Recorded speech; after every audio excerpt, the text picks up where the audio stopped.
ఏందో తెలుసుకోవాలి. స్ట్రెస్ అనేది design for life and death situations.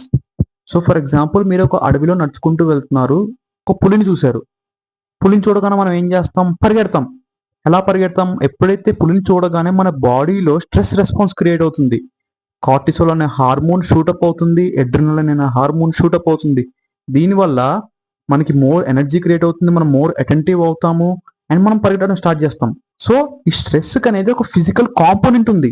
But ఈ జనరేషన్ మనం చూస్తే ఎస్పెషల్లీ వీళ్ళు న్యూస్ ఆర్టికల్స్ కానీ సోషల్ ఫీడ్ కానీ చూస్తే constant hateful and heart breaking and disasters information one of the components example గా తీసుకుంటే మనం స్ట్రెస్ గురవుతున్నాం. స్ట్రెస్ గురవడం వల్ల మనం మెంటల్ గానే స్ట్రెస్ గురవుతున్నాం తప్ప there is no physical component to it. So ఎప్పుడైతే స్ట్రెస్ ద్వారా క్రియేట్ అయిన కార్టిసోల్ హార్మోన్ అనేది స్ట్రెస్ ద్వారా షూటప్ అయిందో దానికి ఫిజికల్ కాంపోనెంట్ లేకపోయేసరికి ఆ కార్టిసోల్ అనే హార్మోన్ లెవెల్స్ తగ్గడం లేదు. అలాగే